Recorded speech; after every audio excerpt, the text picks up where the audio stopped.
যে ইয়া নবী সালাম আলাইকা, ইয়া রাসূল সালাম আলাইকা, ইয়া হাবিব সালাম আলাইকা বলতে হবে। তাহলে এর কথাকে আজকে পয়েন্ট তলে ফেলে ট্রেনের সাহাবার চক কালে চকের মাজারে পুঁতে দিতে হবে, মাটিতে পুঁতে দিতে হবে। এর কথা 1% বললো না। আদমের ছেলে মেয়ে যারা, আদম থেকে নিয়ে মুহাম্মদ সাল্লাল্লাহু আলাইহি সাল্লাম পর্যন্ত যত নবী রাসূলগণ এসেছেন, এই নবী রাসূলগণের মধ্যে থেকে এবং মুহাম্মাদের উম্মতি যতজন আছে, এরা যদি এখনো পৃথিবীতে বেঁচে থাকে বা বসবাস করে, তাহলে যতদিন পর্যন্ত কিয়ামত না হয়েছে ততদিন পর্যন্ত কার কথা মান্যতা দিতে হবে? মুহাম্মদ সাল্লাল্লাহু আলাইহি সাল্লামের কথা, আল্লাহর কথা তো দিতে হবে। এখন যদি মুসা আলাইহিস সালাম পৃথিবীর বুকে ফিরে আসেন, ফিরে এসে যদি মুসা বলেন, এই আদমের ছেলেমেয়েরা, তোমরা যারা যেখানে আছো, আজকে মুহাম্মাদের ধর্ম ত্যাগ করে আমার ধর্মে দীক্ষিত হও, আমার কথা তোমাদেরকে মেনে নিতে হবে। মুসা যদি বলেন যে মুহাম্মাদের কথা মান্যতা দেওয়া যাবে না, ঈসার কথা মান্যতা দেওয়া যাবে না, আজকে আমার কথা মেনে নিতে হবে, আর যদি আদমের ছেলে মেয়েরা মুসার কথাকে মান্যতা দেয়, তাহলে এরা সবাই জাহান্নামে যাবে। আব্দুল করিম সাহেব কথা একটু হিসাব করে বললেন, আমরা কালিয়াচকের মানুষ, শিক্ষিত মানুষ। জি, আমিও জানি আপনাদের কালিয়াচক আর আমাদের মুর্শিদাবাদের লালগোলা এশিয়া মহাদেশে বিখ্যাত, তাই না? তাতে চোর চুরিতে বাটপাড়িতে হোক আর যে দিক দিয়ে হোক আর হিরোইন গাঁজাখোর দিয়ে হোক, নাম তো আছে। হ্যাঁ, আব্দুল করিম সাহেব, আমরা শিক্ষিত মানুষ, একটু বিবেচনা করে কথা বলিয়েন। আপনি কেমন কথা বললেন? মুসা মানে এত রাগান্বিত নবী, মুসা মানে এমন দামি নবী, যে নবী আল্লাহর সাথে কথা বলেছেন তার নাম মুসা। কথা বুঝতে পারেননি তো? মুসার ধর্ম যদি আজকে আমরা বিশ্বাস করি, মুসার কথাতে যদি আমরা চলি, রাসূলের পদ্ধতি যদি ত্যাগ করি, তাহলে কেন আমরা জাহান্নামে যাব? কেন আমরা জাহান্নামী হব? এ কথা আমি কিভাবে বুঝাই আপনাকে?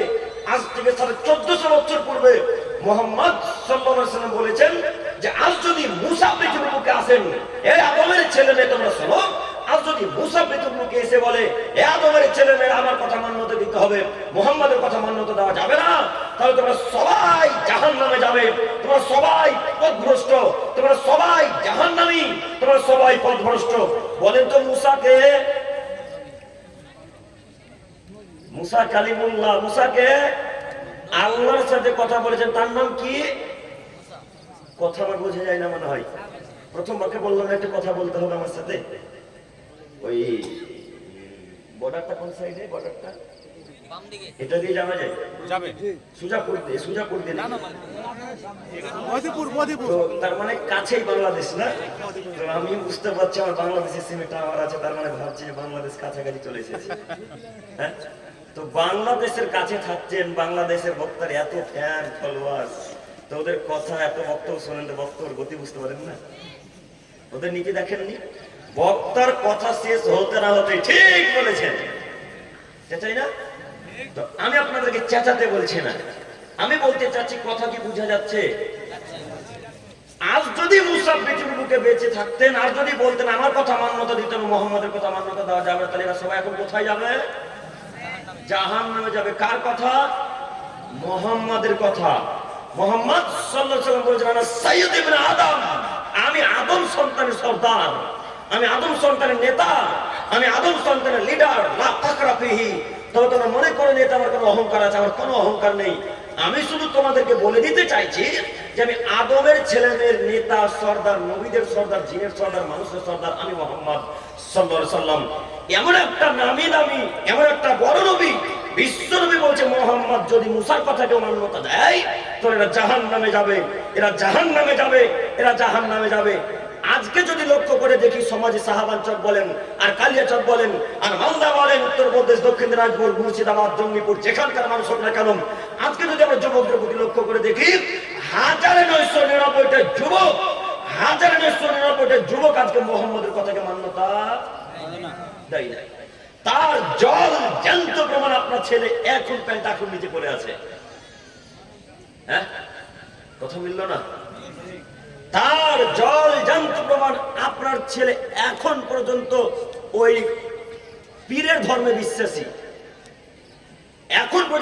ছেলে মাজারে বিশ্বাসী, এখন পর্যন্ত আপনার মেয়ে ওই পীর ফকির দরবারে বিশ্বাসী, তাই তো আপনার স্ত্রীর ঘাড়ে, তাই তো আপনার স্ত্রীর বাহুতে এখন পর্যন্ত তাবিজ ঝুলে, এখন পর্যন্ত আপনি নাকি আহলে হাদিসের বাচ্চা। আপনাকে আমি দেখাচ্ছিলাম মুসা। মুসা যদি পৃথিবীর মুখে এসে বলেন যে আজকে আমার কথা মানো, মুহাম্মদের কথা মান্যতা দেওয়া চলবে না, তাহলে তার থাকার জায়গা যদি জাহান্নাম হয়, আপনার এই 3 নম্বর শ্রেণীর পচা হুজুর, 3 নম্বর শ্রেণীর জর্দাখর হুজুর, 3 নম্বর শ্রেণীর জর্দাখর পানখর হুজুর যদি বলে যে ইয়া নবী সালাম আলাইকা, ইয়া রাসূল সালাম আলাইকা, ইয়া হাবিব সালাম আলাইকা বলতে হবে, তাহলে এর কথাকে আজকে পয়েন্ট তলে ফেলে ট্রেনের সাহাবার চক কালি চকের মাজারে পুঁতে দিতে হবে, মাটিতে পুঁতে দিতে হবে। এর কথা 1% বলবো না। কথা বুঝে আসেনি মনে হয়?